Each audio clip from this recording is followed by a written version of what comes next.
Students, Vaheguru Ji Ka Khalsa, Vaheguru Ji Ki Fateh. Today we are going to discuss about types of forces, and there are two types of forces. One is contact forces and second one is non-contact forces. First of all, we discuss about contact forces. कि contact forces ਕੀ ਹੁੰਦੀਆਂ ਵਾ? Contact means ਕਿ ਜਦੋਂ ਕੋਈ object ਕੋਈ ਦੋ object ਆਪਸ ਦੇ ਵਿੱਚ ਕੰਟੈਕਟ ਦੇ ਵਿੱਚ ਹੋਣ ਉਦੋਂ ਹੀ ਫੋਰਸ ਕੰਮ ਕਰਦੀ ਆ। ਜਿਵੇਂ ਮਸਕੂਲਰ ਫੋਰਸ ਆ, ਮਸਕੂਲਰ ਫੋਰਸ ਯਾਨੀ ਕਿ ਉਹ ਫੋਰਸ ਜਿਹੜੀ ਸਾਡੇ ਮਸਲਸ ਦੁਆਰਾ ਲਗਾਈ ਜਾਂਦੀ ਆ ਉਹਨੂੰ ਅਸੀਂ ਕਹਿੰਦੇ ਆ ਮਸਕੂਲਰ ਫੋਰਸ। ਮਸਲਸ ਜਿਹੜੇ ਆ ਸਾਡੀ ਜਿਹੜੀ ਬਾਡੀ ਆ that is made up of bonus and muscles, ਅਤੇ ਜਿਹੜੀ ਫੋਰਸ ਸਾਡੇ ਮਸਲਸ ਦੁਆਰਾ ਲਗਾਈ ਜਾਂਦੀ ਉਹਨੂੰ ਅਸੀਂ ਕਹਿੰਦੇ ਹਾਂ ਮਸਕੂਲਰ ਫੋਰਸ। ਹੁਣ ਉਹਨੇ ਕਿ ਇੱਥੇ ਕੁਛ ਕੁਐਸਚਨ ਰਾਈਜ਼ ਕੀਤੇ ਆ ਕਿ ਕੀ ਕਿਸੇ ਬੁੱਕ ਨੂੰ ਅਸੀਂ ਟੇਬਲ ਤੋਂ ਉੱਪਰ ਚੁੱਕਣਾ ਹੋਵੇ ਅਤੇ ਕੀ ਉਹਨੂੰ ਟੱਚ ਕੀਤੇ ਤੋਂ ਬਿਨਾਂ ਚੁੱਕ ਸਕਦੇ ਹਾਂ, ਜਾਂ ਅਸੀਂ ਕੋਈ ਪਾਣੀ ਦੀ ਬਾਲਟੀ ਆ ਉਹਨੂੰ ਹੋਲਡ ਕਰਨਾ ਵਾ ਜਿੰਨੀ ਦੇਰ ਤੱਕ ਤੁਸੀਂ ਉਹਨੂੰ ਪਕੜੋਗੇ ਨਹੀਂ, ਉਹਦੇ ਕੰਟੈਕਟ ਵਿੱਚ ਨਹੀਂ ਆਓਗੇ, ਕੀ ਤੁਸੀਂ ਚੁੱਕ ਸਕਦੇ ਜੇ? ਅਤੇ ਉਹਨੇ ਕਿਹਾ ਕਿ ਇਟ ਮੀਨਸ ਇਹਨਾਂ ਦੋਨਾਂ ਕੁਐਸਚਨਸ ਤੋਂ ਸਾਨੂੰ ਕੀ ਪਤਾ ਲੱਗਦਾ ਕਿ ਜਿੰਨੀ ਦੇਰ ਤੱਕ ਦੋਨਾਂ ਚੀਜ਼ਾਂ ਦੇ ਵਿੱਚ ਆਪਸੀ ਕੰਟੈਕਟ ਨਹੀਂ ਹੋਏਗਾ ਅਸੀਂ ਇਹ ਕੰਮ ਨਹੀਂ ਕਰ ਸਕਦੇ।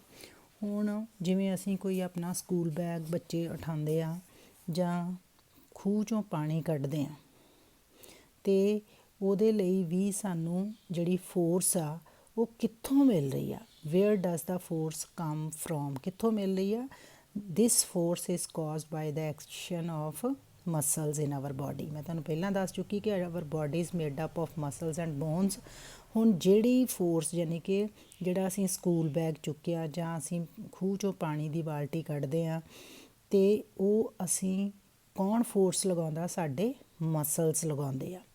ਔਰ ਇਹ ਜਿਹੜੀ ਫੋਰਸ ਆ resulting due to the action of muscle, ਯਾਨੀ ਕਿ ਜਿਹੜਾ ਬਲ ਸਾਡੇ ਮਸਲਸ ਦੁਆਰਾ ਲਗਾਇਆ ਜਾਂਦਾ ਵਾ ਉਹਨੂੰ ਫਿਰ ਕਿਹੜੀ ਫੋਰਸ ਕਹਿੰਦੇ ਆ? Muscular force. ਹੁਣ ਐਨੀਮਲਸ ਵੀ ਇਸੇ ਤਰ੍ਹਾਂ ਹੀ ਆਪਣੀ ਮਸਕੂਲਰ ਫੋਰਸ ਨੂੰ ਯੂਜ਼ ਕਰਦੇ ਆ।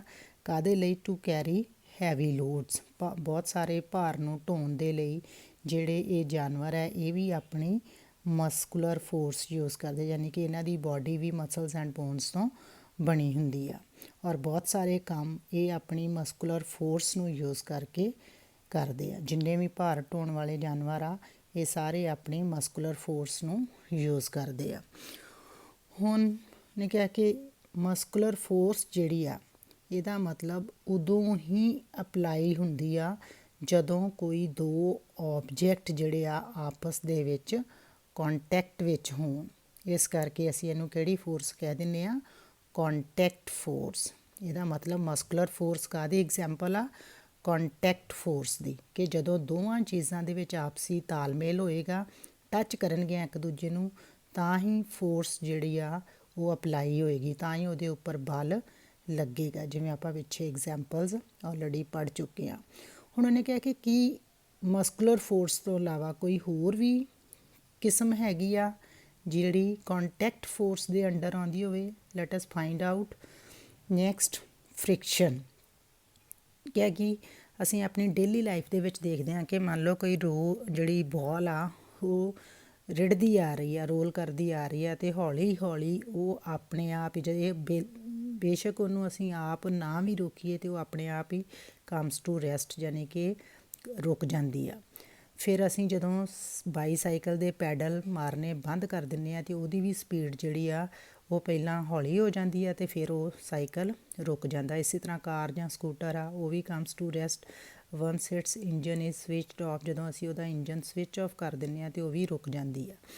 ਇਸੇ ਤਰ੍ਹਾਂ ਬੋਟ, ਕਿਸ਼ਤੀ ਜਿਹੜੀ ਆ, ਜੇਕਰ ਉਹਨੂੰ ਅਸੀਂ ਉਹਦੇ ਰੋਇੰਗ ਨਾ ਉਹਦੇ ਅਸੀਂ ਜਿਹੜੇ ਉਹਦੇ ਪੈਡਲਸ ਹੁੰਦੇ ਜਾਂ ਕਹਿ ਲਓ ਉਹਦੇ ਜਿਹੜੇ ਚੱਪੂ ਹੁੰਦੇ ਆ ਉਹਨਾਂ ਨੂੰ ਨਾ ਮੂਵ ਕਰੀਏ ਅਤੇ ਜਿਹੜੀ ਬੋਟ ਆ ਉਹ ਚੱਲਣੀ ਬੰਦ ਹੋ ਜਾਂਦੀ ਆ। ਹੁਣ ਇਹਨਾਂ ਸਾਰੀਆਂ ਐਗਜ਼ਾਮਪਲਸ ਦੇ ਵਿੱਚ ਜਾਂ ਜਿਹੜੇ ਸਾਰੇ ਇੱਥੇ ਆਪਾਂ ਦੱਸੀਆਂ ਹੋਈਆਂ ਸਿਚੁਏਸ਼ਨਸ, ਇਹਨਾਂ ਦੇ ਵਿੱਚ ਕੀ ਆ ਕਿ ਸਾਨੂੰ ਬਾਹਰੀ ਤੌਰ 'ਤੇ ਦੇਖਣ 'ਤੇ ਲੱਗਦਾ ਕਿ ਇਹਨਾਂ ਦੇ ਉੱਪਰ ਕੋਈ ਵੀ ਫੋਰਸ ਜਿਹੜੀ ਆ ਉਹ ਇਹਨਾਂ ਦੇ ਉੱਪਰ ਅਪਲਾਈ ਨਹੀਂ ਹੋ ਰਹੀ। ਫਿਰ ਇਹਨਾਂ ਦੀ ਸਪੀਡ ਆਪਣੇ ਆਪ ਕਿਵੇਂ ਘੱਟ ਗਈ? ਜਾਂ ਕੁਛ ਟਾਈਮ ਬਾਅਦ ਘਟਣ ਤੋਂ ਬਾਅਦ ਉਹ ਚੀਜ਼ਾਂ ਆਪਣੇ ਆਪ ਰੁਕ ਗਈਆਂ। ਉਹਦਾ ਕੀ ਕਾਰਨ ਆ? ਉਹਦੀ ਸਟੇਟ ਆਫ ਮੋਸ਼ਨ, ਰਫਤਾਰ ਜਿਹੜੀ ਆ ਕਿਉਂ ਚੇਂਜ ਹੋ ਗਈ? ਕੀ ਉਹਦੇ ਉੱਪਰ ਕੋਈ ਕਿਸੇ ਫੋਰਸ ਨੇ ਕੰਮ ਕੀਤਾ? ਅਤੇ ਜਿਹੜੀ ਡਾਇਰੈਕਸ਼ਨ ਦੇ ਵਿੱਚ ਜਿਹੜਾ ਮਤਲਬ ਫੋਰਸ ਆ ਉਹ ਐਕਟ ਕਰ ਰਹੀ ਆ।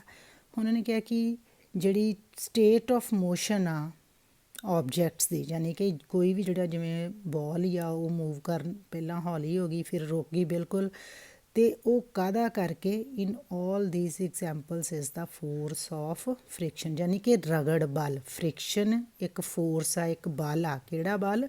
ਰਗੜ ਬਲ। ਫ੍ਰਿਕਸ਼ਨ ਨੂੰ ਆਪਾਂ ਪੰਜਾਬੀ 'ਚ ਰਗੜ ਬਲ ਕਹਿ ਦਿੰਦੇ ਹਾਂ। ਹੁਣ ਕਿਉਂਕਿ ਜਦੋਂ ਬਾਲ ਜਿਹੜੀ ਆ ਉਹ ਸਰਫੇਸ ਦੇ ਉੱਪਰ ਮੂਵ ਕਰ ਰਹੀ ਆ ਅਤੇ ਆਪਣੇ ਆਪ ਹੀ ਰੁਕ ਜਾਂਦੀ ਆ, ਅਤੇ ਉਹ ਧਰਤੀ ਦੇ ਨਾਲ ਰਗੜਨ ਕਰਕੇ ਉਹਦੀ ਸਪੀਡ ਪਹਿਲਾਂ ਸਲੋ ਹੋ ਜਾਂਦੀ ਆ ਅਤੇ ਫਿਰ ਉਹ ਬਿਲਕੁਲ ਹੀ ਰੁਕ ਜਾਂਦੀ ਆ। ਹੁਣ ਇਹਦਾ ਮਤਲਬ ਉਹ ਜਿਹੜੀ ਫ੍ਰਿਕਸ਼ਨ ਆ ਕਾਹਦੇ ਵਿੱਚ ਹੋਈ? Surface of the ball and the ground, ball ਅਤੇ ਗਰਾਊਂਡ। ਇਹਦਾ ਮਤਲਬ ਕਿ ਦੋ ਚੀਜ਼ਾਂ ਦਾ ਕੰਟੈਕਟ ਹੋ ਗਿਆ ਆਪਸ ਦੇ ਵਿੱਚ। ਇਟ ਮੀਨਸ ਕਿ ਜਿਹੜੀ ਫ੍ਰਿਕਸ਼ਨਲ ਫੋਰਸ ਆ that is also N example of contact force. ਇਸੇ ਤਰ੍ਹਾਂ ਜਿਹੜੀ friction between water and the boat, ਯਾਨੀ ਕਿ ਜਿਹੜੀ ਕਿਸ਼ਤੀ ਆ ਉਹ ਹੌਲੀ ਹੌਲੀ ਪਹਿਲਾਂ ਉਹਦੀ ਸਪੀਡ ਘਟਦੀ ਆ ਫਿਰ ਉਹ ਰੁਕ ਜਾਂਦੀ ਆ। ਉਹਦਾ ਵੀ ਕਿਉਂ ਰੁਕਦੀ ਆ ਉਹ? ਕਿਉਂਕਿ ਕਿੰਨਾ ਦੋਵਾਂ ਚੀਜ਼ਾਂ ਦੇ ਵਿੱਚ ਉੱਥੇ ਫ੍ਰਿਕਸ਼ਨ ਪੈਦਾ ਹੋ ਰਹੀ ਆ, ਕਿਸ਼ਤੀ, ਬੋਟ ਅਤੇ ਵਾਟਰ। ਯਾਨੀ ਕਿ ਇੱਥੇ ਵੀ ਕੀ ਹੋ ਗਿਆ ਕਿ ਦੋਵਾਂ ਚੀਜ਼ਾਂ ਦਾ ਆਪਸ ਦੇ ਵਿੱਚ ਕੰਟੈਕਟ ਆ। ਅਤੇ ਹੁਣ ਜਿਹੜੀ ਫੋਰਸ ਆਫ ਫ੍ਰਿਕਸ਼ਨ ਆ ਉਹ ਮੂਵਿੰਗ ਆਬਜੈਕਟ ਦੇ ਉੱਪਰ ਜਿਹੜੀ ਐਕਟ ਕਰਦੀ ਆ, ਲੱਗਦੀ ਆ, ਉਹ ਹਮੇਸ਼ਾ ਜਿੱਧਰ ਨੂੰ ਉਹਦੀ ਮੂਵਮੈਂਟ ਹੁੰਦੀ ਆ ਕਿਸ਼ਤੀ ਦੀ ਕਹਿ ਲਓ ਜਾਂ ਬਾਲ ਦੀ ਕਹਿ ਲਓ, ਜਿਹੜੇ ਵੀ ਆਬਜੈਕਟ ਦੀ, ਉਹਦੇ ਤੋਂ ਉਲਟ ਦਿਸ਼ਾ ਵਿੱਚ ਕੰਮ ਕਰਦੀ ਆ। ਜਿਹੜੀ ਫੋਰਸ ਆਫ ਫ੍ਰਿਕਸ਼ਨ ਆ, ਰਗੜ ਬਲ ਆ ਜਿਹੜਾ, ਉਹ ਜਿੱਧਰ ਨੂੰ ਚੀਜ਼ ਮੂਵ ਕਰ ਰਹੀ ਆ ਉਹਦੇ ਤੋਂ ਹਮੇਸ਼ਾ ਆਪੋਜ਼ਿਟ ਡਾਇਰੈਕਸ਼ਨ ਦੇ ਵਿੱਚ ਐਕਟ ਕਰਦੀ ਆ। ਹੁਣ ਉਹਨੇ ਕਿਹਾ ਕਿ ਇਟ ਮੀਨਸ ਕਿ ਜਿਹੜੀ ਫੋਰਸ ਆਫ ਫ੍ਰਿਕਸ਼ਨ ਆ ਯਾਨੀ ਕਿ ਰਗੜ ਬਲ ਆ ਜਿਹੜਾ, ਇਹ ਕਦੋਂ ਅਰਾਈਜ਼ ਹੁੰਦਾ? ਜਦੋਂ ਦੋ ਸਰਫੇਸਿਸ ਦੇ ਵਿੱਚ ਆਪਸ ਦੇ ਵਿੱਚ ਕੰਟੈਕਟ ਹੁੰਦਾ ਵਾ, ਤਾਲਮੇਲ ਹੁੰਦਾ ਵਾ। ਇਸ ਤਰੀਕੇ ਦੇ ਨਾਲ ਇਸ ਤੋਂ ਸਾਨੂੰ ਇਹਨਾਂ ਸਾਰੀਆਂ ਸਿਚੁਏਸ਼ਨਸ ਤੋਂ ਕੀ ਕਲੀਅਰ ਹੁੰਦਾ ਵਾ ਕਿ this is also N example of contact force. Frictional force is also an example of contact forces. Now we will discuss about non-contact forces. ਕਿ ਕੀ ਕੋਈ ਇਸ ਤਰ੍ਹਾਂ ਦੀ ਵੀ ਸਿਚੁਏਸ਼ਨਸ ਹੁੰਦੀਆਂ ਜਿੱਥੇ ਬਲ ਜਿਹੜਾ ਵਾ ਉਹ ਤਾਂ ਵੀ ਕੰਮ ਕਰਦਾ ਵਾ ਜਾਂ ਫੋਰਸ ਤਾਂ ਵੀ ਪਲੇ ਕਰਦੀ ਆ ਜਦੋਂ ਕੋਈ ਦੋ ਆਬਜੈਕਟ ਦਾ ਆਪਸ ਦੇ ਵਿੱਚ ਤਾਲਮੇਲ ਨਾ ਹੋਵੇ। ਬਿਲਕੁਲ ਇਹੋ ਜਿਹੀ ਵੀ ਹੈਗੀ ਆ, ਜਿਵੇਂ ਆਪਾਂ ਐਕਟੀਵਿਟੀ ਦੇ ਰਾਹੀਂ ਪੜ੍ਹਦੇ ਹਾਂ। ਕਿਹੜੀ ਆ ਫੋਰਸ? ਉਹ ਮੈਗਨੈਟਿਕ ਫੋਰਸ, ਚੁੰਬਕੀ ਫੋਰਸ, ਇਹਨੂੰ ਚੁੰਬਕੀ ਬਲ ਕਹਿ ਦਿੰਦੇ ਆ। ਕਿ ਮੰਨ ਲਓ ਆਪਾਂ ਬਾਰ ਮੈਗਨੈਟਸ ਲਏ, ਆਹ ਵਾਲੇ ਜਿਹੜੀਆਂ ਬਾਰ ਮੈਗਨੈਟਸ ਇਹਨਾਂ ਨੂੰ ਚੁੰਬਕ ਕਹਿ ਦਿੰਦੇ ਆ। ਹੁਣ ਬਾਰ ਮੈਗਨੈਟ ਦੇ ਨੀਚੇ ਆਪਾਂ ਕੀ ਪੈਨਸਿਲਸ ਰੱਖ ਲੈਣੀਆਂ, ਰੱਖ ਕੇ ਫਿਰ ਆਪਾਂ ਦੂਜਾ ਬਾਰ ਮੈਗਨੈਟ ਲਵਾਂਗੇ ਅਤੇ ਉਹਨਾਂ ਦੇ ਸੇਮ ਪੋਲ, ਜਿਵੇਂ ਤੁਸੀਂ 7th ਕਲਾਸ ਦੇ ਵਿੱਚ ਆਲਰੇਡੀ ਪੜ੍ਹ ਚੁੱਕੇ ਜੇ ਕਿ ਬਾਰ ਮੈਗਨੈਟ ਦੇ ਜਿਹੜੇ ਸੇਮ ਪੋਲਸ ਆ ਯਾਨੀ ਕਿ ਇੱਕੋ ਜਿਹੇ ਪੋਲਸ ਆ, ਦੇ ਰਿਪੈਲ ਈਚ ਅਦਰ। ਰਿਪੈਲ ਮਤਲਬ ਇੱਕ ਦੂਜੇ ਨੂੰ ਧੱਕਦੇ ਆ। ਅਤੇ ਜਿਹੜੇ ਆਪੋਜ਼ਿਟ ਪੋਲਸ ਆ, ਮੰਨ ਲਓ ਜਿਵੇਂ ਇੱਕ ਦਾ ਸਿਰਾ ਇੱਧਰ ਨੈਗੇਟਿਵ ਆ, ਇੱਕ ਦਾ ਪੋਜ਼ੀਟਿਵ ਆ, ਇਹਨਾਂ ਦੋਨਾਂ ਨੇ ਆਪਸ ਦੇ ਵਿੱਚ ਇੱਕ ਦੂਜੇ ਨੂੰ ਖਿੱਚਣਾ ਵਾ। ਠੀਕ ਹੈ, ਇਹਨਾਂ ਦੋਨਾਂ ਨੇ ਇੱਕ ਦੂਜੇ ਨੂੰ ਖਿੱਚਣਾ ਜਾਂ ਕਹਿ ਲਓ ਅਟਰੈਕਟ ਕਰਨਾ ਵਾ। ਕਦੋਂ? ਜਦੋਂ ਬਾਰ ਮੈਗਨੈਟ ਦੇ ਆਪੋਜ਼ਿਟ ਪੋਲਸ ਇੱਕ ਦੂਜੇ ਦੇ ਕੋਲ ਆਉਂਦੇ ਆ, ਦੇ ਅਟਰੈਕਟ ਈਚ ਅਦਰ।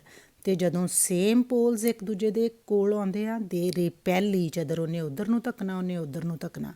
ਹੁਣ ਜਿਵੇਂ ਆਹ ਐਕਟੀਵਿਟੀ ਦੱਸੀ ਹੋਈ ਆ ਕਿ ਇੱਥੇ ਬਾਰ ਮੈਗਨੈਟ ਦੇ ਨਾਲ ਆਪਾਂ ਦੂਜੇ ਬਾਰ ਮੈਗਨੈਟ ਨੂੰ ਸੇਮ ਪੋਲਸ ਕੋਲ ਲੈ ਕੇ ਆਂਦੇ ਅਤੇ ਪੈਨਸਲਾਂ ਤਾਂ ਰੱਖੀਆਂ ਕਿ ਜਿਹੜੀਆਂ ਪੈਨਸਲਾਂ ਉਹ ਮੂਵ ਕਰਨਗੀਆਂ, ਸਾਨੂੰ ਪਤਾ ਲੱਗੇਗਾ ਕਿ ਵਾਕਈ ਜਿਹੜੇ ਸੇਮ ਪੋਲਸ ਆ ਉਹ ਇੱਕ ਦੂਜੇ ਨੂੰ ਧੱਕ ਰਹੇ ਆ। ਇਹਨਾਂ ਨੂੰ ਜਿੰਨਾ ਮਰਜ਼ੀ ਕੋਸ਼ਿਸ਼ ਕਰ ਲਓ ਇਹ ਆਪਸ ਦੇ ਵਿੱਚ ਨਹੀਂ ਜੁੜਨਗੇ ਅਤੇ ਇਹ ਜਿਹੜੀ ਚੀਜ਼ ਨੀਚੇ ਆਪਾਂ ਪੈਨਸਲਸ ਰੱਖੀਆਂ ਇਹ ਮੂਵ ਕਰਨਗੀਆਂ। ਇਟ ਮੀਨਸ ਕਿ ਇਹ ਜਿਹੜੀ ਐਗਜ਼ੈਂਪਲ ਆ ਮੈਗਨੈਟਿਕ ਫੋਰਸ, ਇਹ ਕਾਹਦੀ ਐਗਜ਼ੈਂਪਲ ਆ? ਨੋਨ ਕੰਟੈਕਟ ਫੋਰਸਿਸ, ਕਿ ਇਹਨਾਂ ਨੂੰ ਆਪਾਂ ਟੱਚ ਵੀ ਨਹੀਂ ਕਰਾਂਗੇ ਇੱਕ ਦੂਜੇ ਨਾਲ ਅਤੇ ਤਾਂ ਵੀ ਇਹ ਫੋਰਸ ਜਿਹੜੀ ਇੱਥੇ ਲੱਗ ਰਹੀ ਆ।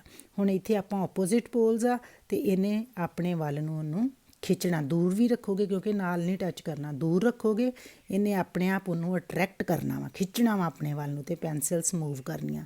ਇਟ ਮੀਨਸ ਕਿ ਮੈਗਨੈਟਿਕ ਫੋਰਸ ਦੇ ਵਿੱਚ ਆਪਾਂ ਦੋ ਚੀਜ਼ਾਂ ਨਾਮ, ਦੋ ਆਬਜੈਕਟ ਨਾਮ ਹੀ ਕੰਟੈਕਟ ਦੇ ਵਿੱਚ ਹੋਣ ਅਤੇ ਤਾਂ ਵੀ ਉਹ ਆਬਜੈਕਟ ਮੂਵ ਕਰਦੇ ਆ, ਯਾਨੀ ਕਿ ਮੈਗਨੈਟਿਕ ਫੋਰਸ ਜਿਹੜੀ ਆ ਇਹ ਕਾਹਦੀ ਐਗਜ਼ੈਂਪਲ ਆ? ਨੋਨ ਕੰਟੈਕਟ ਫੋਰਸ ਦੀ। ਹੁਣ ਇਹ ਮੈਂ ਤੁਹਾਨੂੰ ਦੱਸ ਚੁੱਕੀ ਹਾਂ ਕਿ ਆਪਾਂ ਆਲਰੇਡੀ 6th ਕਲਾਸ ਜਾਂ 7 ਦੇ ਵਿੱਚ ਪੜ੍ਹ ਚੁੱਕੇ ਹਾਂ ਮੈਗਨੇਟ ਬਾਰੇ, ਕਿ like poles repel each other and unlike poles attract unlike poles attract each other. ਹੁਣ ਇਸੇ ਤਰ੍ਹਾਂ ਅੱਗੋਂ ਆ ਗਈ next force, that is electrostatic force. ਇਹ ਵੀ ਨੋਨ ਕੰਟੈਕਟ ਫੋਰਸ ਦੀ ਐਗਜ਼ੈਂਪਲ ਆ। ਹੁਣ ਇਹਦੇ 'ਚ ਐਕਟੀਵਿਟੀ ਸਾਨੂੰ ਕੀ ਦੱਸਿਆ ਹੋਇਆ, ਦਿਖਾਈ ਹੋਈ ਐਕਟੀਵਿਟੀ ਕਿ ਇਸ ਤਰ੍ਹਾਂ ਇੱਕ ਟੇਬਲ ਲਵਾਂਗੇ, ਉਸ ਟੇਬਲ ਦੇ ਨਾਲ ਆਪਾਂ ਇੱਕ ਸਟਰੋ ਬੰਨ੍ਹ ਦਾਂਗੇ ਅਤੇ ਇੱਕ ਹੋਰ ਸਟਰੋ ਲਵਾਂਗੇ, 2 ਸਟਰੋਜ਼ ਲੈ ਲਾਂਗੇ। ਸਟਰੋ ਕੀ ਹੁੰਦੀ ਆ? ਜਿਵੇਂ ਆਪਾਂ ਕੋਈ ਤੁਸੀਂ ਕੋਕ ਵਗੈਰਾ ਪੀਂਦੇ ਜੇ, ਉਹ ਪਾਈਪਸ ਹੁੰਦੀਆਂ ਵਾ ਪਲਾਸਟਿਕ ਦੀਆਂ, ਉਹ ਲੈ ਲਾਂਗੇ ਦੋਨੋਂ, ਅਤੇ ਆਪਾਂ ਇੱਕ ਸਟਰੋ ਜਿਹੜੀ ਆ ਉਹਨੂੰ ਇੱਥੇ ਲਟਕਾ ਦਾਂਗੇ ਅਤੇ ਦੂਸਰੀ ਜਿਹੜੀ ਸਟਰੋ ਵਾ ਉਹਨੂੰ ਆਪਾਂ ਕਿਸੇ ਪੇਪਰ ਸ਼ੀਟ ਦੇ ਨਾਲ ਰਬ ਕਰ ਲਾਂਗੇ। ਹੁਣ ਇਹਦਾ ਮਤਲਬ ਰਬ ਕਰਨ ਦੇ ਨਾਲ ਉਹਦੇ ਉੱਤੇ ਕੀ ਪੈਦਾ ਹੋਣਾ ਵਾ? ਚਾਰਜ ਪੈਦਾ ਹੋਣਾ। ਅਤੇ ਜਦੋਂ ਇਹਦਾ ਮਤਲਬ ਇਹਨੂੰ ਅਸੀਂ ਰਬ ਪਹਿਲਾਂ ਨਹੀਂ ਕੀਤਾ ਸਟਰੋ ਨੂੰ, ਅਤੇ ਇਹਨੂੰ ਜਦੋਂ ਅਸੀਂ ਰਬ ਕਰਕੇ ਇਹਦੇ ਕੋਲ ਲੈ ਕੇ ਆਏ ਅਤੇ ਕੀ ਹੋਣਾ ਕਿ ਇੱਕ ਜਿਹੜੀ ਚਾਰਜਡ ਬਾਡੀ ਆ ਉਹਨੇ ਅਨਚਾਰਜਡ ਬਾਡੀ ਨੂੰ ਆਪਣੇ ਵੱਲ ਅਟਰੈਕਟ ਕਰਨਾ ਵਾ। ਇਹਨੂੰ ਆਪਾਂ ਕਿਹੜਾ ਚਾਰਜ ਕਹਿੰਦੇ ਆ, ਕਿਹੜੀ ਫੋਰਸ ਕਹਿੰਦੇ ਆ? Electrostatic force. ਨੇ ਕਿਹਾ ਕਿ straw is said to have acquired electrostatic charge after it has been rubbed with a sheet of paper. ਜੋ ਮੈਂ ਤੁਹਾਨੂੰ ਦੱਸਿਆ ਕਿ ਜਦੋਂ ਅਸੀਂ ਉਸ ਸਟਰੋ ਨੂੰ ਸ਼ੀਟ ਆਫ ਪੇਪਰ ਦੇ ਨਾਲ ਰਬ ਕਰਾਂਗੇ ਅਤੇ ਇਹਦੇ ਉੱਪਰ ਕੀ ਆ ਜਾਣਾ? ਇਲੈਕਟ੍ਰੋਸਟੈਟਿਕ ਚਾਰਜ, ਯਾਨੀ ਕਿ ਉਹਦੇ 'ਤੇ ਚਾਰਜ ਪੈਦਾ ਹੋ ਜਾਣਾ ਵਾ, ਜਿਹਨੂੰ ਅਸੀਂ ਕਿਹੜਾ ਚਾਰਜ ਕਹਿੰਦੇ ਆ? ਇਲੈਕਟ੍ਰੋਸਟੈਟਿਕ, ਯਾਨੀ ਕਿ ਬਿਜਲੀ ਜਿਹੜਾ ਚਾਰਜ ਆ ਉਹ ਪੈਦਾ ਹੋ ਜਾਣਾ ਵਾ। ਫਿਰ ਹੁਣ ਆਪਾਂ ਕੀ ਕਰਾਂਗੇ ਕਿ ਪਹਿਲਾਂ ਆਪਾਂ ਇੱਕੋ ਸਟਰੋ ਨੂੰ ਚਾਰਜ ਕੀਤਾ ਸੀ, ਹੁਣ ਅਸੀਂ ਦੋਨਾਂ ਸਟਰੋ ਨੂੰ ਚਾਰਜ ਕਰਾਂਗੇ। ਕਾਹਦੇ ਨਾਲ? ਸੇਮ ਪੀਸ ਆਫ ਪੇਪਰ ਦੇ ਨਾਲ। ਪੇਪਰ ਦੇ ਨਾਲ ਹੀ ਇਹਨੂੰ ਰਬ ਕਰਾਂਗੇ ਅਤੇ ਪੇਪਰ ਦੇ ਨਾਲ ਹੀ ਇਹਨੂੰ ਰਬ ਕਰਾਂਗੇ। ਹੁਣ ਦੋਨਾਂ ਨੇ ਕੀ ਕਰਨਾ? ਫਿਰ ਦੋਨਾਂ 'ਤੇ ਚਾਰਜ ਇੱਕੋ ਜਿਹਾ ਪੈਦਾ ਹੋ ਜਾਣਾ, ਕਿਉਂਕਿ ਦੋਨਾਂ ਨੂੰ ਆਪਾਂ ਸ਼ੀਟ ਆਫ ਪੇਪਰ ਦੇ ਨਾਲ ਹੀ ਰਬ ਕੀਤਾ। ਅਤੇ ਮੰਨ ਲਓ ਦੋਨਾਂ ਦੇ ਉੱਪਰ ਪੋਜ਼ੀਟਿਵ ਚਾਰਜ ਪੈਦਾ ਹੋ ਜਾਂਦਾ, ਅਤੇ ਜੇ ਹੁਣ ਪੋਜ਼ੀਟਿਵ ਚਾਰਜ ਦੋਵਾਂ 'ਤੇ ਪੈਦਾ ਹੋ ਜਾਏਗਾ ਤਾਂ ਕੀ ਕਰਨਾ? ਅਸੀਂ ਜਦੋਂ ਇਹ ਸਟਰੋ ਨੂੰ ਇਹਦੇ ਕੋਲ ਲੈ ਕੇ ਆਏ ਅਤੇ ਇਹਨਾਂ ਦੋਨਾਂ ਨੇ ਇੱਕ ਦੂਜੇ ਨੂੰ ਰਿਪੈਲ ਕਰਨਾ ਵਾ, ਯਾਨੀ ਕਿ ਧੱਕਣਾ ਵਾ, ਕਿਉਂਕਿ ਅਸੀਂ ਆਲਰੇਡੀ ਪਿੱਛੇ ਵੀ ਪੜ੍ਹ ਚੁੱਕੇ ਹਾਂ ਕਿ ਜਿਹੜੇ ਸੇਮ ਚਾਰਜਿਸ ਆ, 7th ਕਲਾਸ ਦੇ ਵਿੱਚ ਆਪਾਂ ਇਹ ਪੜ੍ਹ ਚੁੱਕੇ ਹਾਂ ਕਿ ਜਿਹੜੇ ਸੇਮ ਚਾਰਜਿਸ ਆ ਦੇ ਰਿਪੈਲ ਈਚ ਅਦਰ। ਅਤੇ ਜੇ ਮੰਨ ਲਓ ਇੱਕ ਪੋਜ਼ੀਟਿਵ ਆ ਅਤੇ ਇੱਕ ਨੈਗੇਟਿਵ, ਜਿਵੇਂ ਪਹਿਲੇ ਕੇਸ ਵਿੱਚ ਸੀਗਾ ਕਿ ਇਹਨੂੰ ਆਪਾਂ ਚਾਰਜ ਨਹੀਂ ਸੀ ਕੀਤਾ, ਇਹਨੂੰ ਚਾਰਜ ਕੀਤਾ, ਅਤੇ ਉਹਦੇ 'ਚ ਫਿਰ ਇੱਕ ਨੈਗੇਟਿਵ ਇੱਕ ਪੋਜ਼ੀਟਿਵ, ਅਤੇ ਉਹਨਾਂ ਨੇ ਇੱਕ ਦੂਜੇ ਨੂੰ ਅਟਰੈਕਟ ਕਰਨਾ। ਅਤੇ ਇਸ ਤਰ੍ਹਾਂ ਜਦੋਂ ਦੋਨਾਂ ਨੂੰ ਮਤਲਬ ਸੇਮ ਪੇਪਰ ਦੇ ਨਾਲ ਆਪਾਂ ਰਬ ਕੀਤਾ ਅਤੇ ਫਿਰ ਦੋਨਾਂ 'ਤੇ ਇੱਕੋ ਜਿਹਾ ਚਾਰਜ ਹੋਣਾ ਵਾ, ਅਤੇ ਫਿਰ ਦੋਨਾਂ ਨੇ ਇੱਕ ਦੂਜੇ ਨੂੰ ਰਿਪੈਲ ਕਰਨਾ ਵਾ। ਇਹਦਾ ਮਤਲਬ ਇਹ ਵੀ ਜਿਹੜੀ ਫੋਰਸ ਆ that is an example of non contact force, ਕਿ the force exerted by a charged body on another charged or uncharged body is known as electrostatic force। ਕਿ ਜਦੋਂ ਕਿਸੇ ਚਾਰਜਡ ਬਾਡੀ ਦੇ ਰਾਹੀਂ ਕਿਸੇ ਦੂਸਰੀ ਚਾਰਜ ਜਾਂ ਅਨਚਾਰਜਡ ਬਾਡੀ ਦੇ ਉੱਪਰ ਬਲ ਲਗਾਇਆ ਜਾਂਦਾ, ਉਹਨੂੰ ਆਪਾਂ ਕੀ ਕਹਿੰਦੇ ਆ? Electrostatic force. Now next is gravitational force. ਹੁਣ ਗ੍ਰੈਵੀਟੇਸ਼ਨਲ ਫੋਰਸ ਆਪਾਂ ਸਾਰੇ ਜਾਣਦੇ ਹਾਂ ਕਿ ਅਸੀਂ ਕੋਈ ਵੀ ਚੀਜ਼ ਉੱਪਰ ਨੂੰ ਸੁੱਟੀਏ ਅਤੇ ਉਹ ਹਮੇਸ਼ਾ ਨੀਚੇ ਵੱਲ ਨੂੰ ਆਉਂਦੀ ਹੈ। ਜਿਵੇਂ ਆਪਾਂ ਕੋਈ ਬਾਲ ਆ ਉਹ ਅਸੀਂ ਉੱਪਰ ਨੂੰ ਸੁੱਟੀਏ ਅਤੇ ਹਮੇਸ਼ਾ ਨੀਚੇ ਵੱਲ ਨੂੰ ਆਉਂਦੀ ਹੈ। ਇਸੇ ਤਰ੍ਹਾਂ ਉਹਨੇ ਕਿਹਾ ਸਿੱਕਾ ਵਾ ਜਾਂ ਪੈਨ ਆ, ਤੁਸੀਂ ਉੱਪਰ ਨੂੰ ਸੁੱਟੋਗੇ ਅਤੇ ਉਹ ਹਮੇਸ਼ਾ ਨੀਚੇ ਨੂੰ ਆਉਂਦੀ ਆ। ਕਿਉਂ ਨੀਚੇ ਨੂੰ ਆਉਂਦੀ ਆ?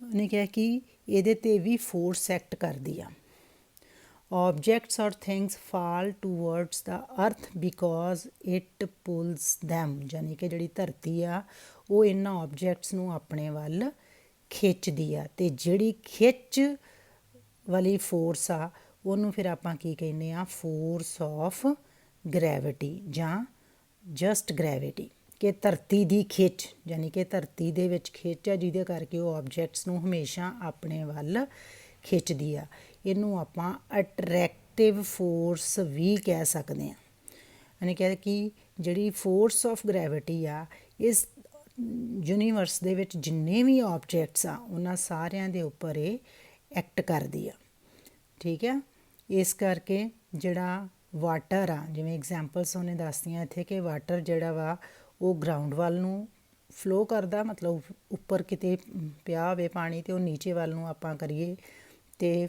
ਨੀਚੇ ਵੱਲ ਨੂੰ ਫਲੋ ਕਰਦਾ ਜਾਂ ਮੰਨ ਲਓ ਟੈਪ 'ਚੋਂ ਪਾਣੀ ਜਿਹੜਾ ਉਹ ਹਮੇਸ਼ਾ ਨੀਚੇ ਵੱਲ ਨੂੰ ਕਦੀ ਵੀ ਉੱਪਰ ਵੱਲ ਨੂੰ ਨਹੀਂ ਜਾਂਦਾ ਅਤੇ ਵਾਟਰ ਇਨ ਰਿਵਰਸ ਦੇ ਵਿੱਚ ਵੀ ਅਗਰ ਪਾਣੀ ਆ ਅਤੇ ਉਹ ਫੋਰਸ ਆਫ ਗ੍ਰੈਵਿਟੀ ਦੇ ਨਾਲ ਨੀਚੇ ਨੂੰ ਹੀ ਆਏਗਾ ਹੁਣ ਉਹਨੇ ਕਿਹਾ ਕਿ ਗ੍ਰੈਵਿਟੀ ਜਿਹੜੀ ਆ ਇਹ ਧਰਤੀ ਦਾ ਕੋਈ ਗੁਣ ਨਹੀਂ ਧਰਤੀ ਦੀ ਕੋਈ ਪ੍ਰੋਪਰਟੀ ਨਹੀਂ ਆ ਸਿਰਫ ਇਹ ਕੀ ਆ ਅਸਲ ਦੇ ਵਿੱਚ ਕਿ ਸਾਰੇ ਆਬਜੈਕਟਸ ਜਿਹੜੇ ਯੂਨੀਵਰਸ ਦੇ ਵਿੱਚ ਆ ਭਾਵੇਂ ਉਹ ਛੋਟੇ ਆ ਅਤੇ ਭਾਵੇਂ ਵੱਡੇ ਆ ਉਹਨਾਂ ਦੇ ਉੱਪਰ ਇੱਕ ਬਲ ਲੱਗਦਾ ਵਾ exerts a force on every other object ਕਿ ਦੂਜੇ ਆਬਜੈਕਟ ਦੇ ਉੱਪਰ ਉਹ ਇੱਕ ਬਲ ਲਗਾਉਂਦੇ ਆ ਉਸ ਫੋਰਸ ਨੂੰ ਆਪਾਂ ਕੀ ਕਹਿੰਦੇ ਆ ਗ੍ਰੈਵੀਟੇਸ਼ਨਲ ਫੋਰਸ ਥੈਂਕ ਯੂ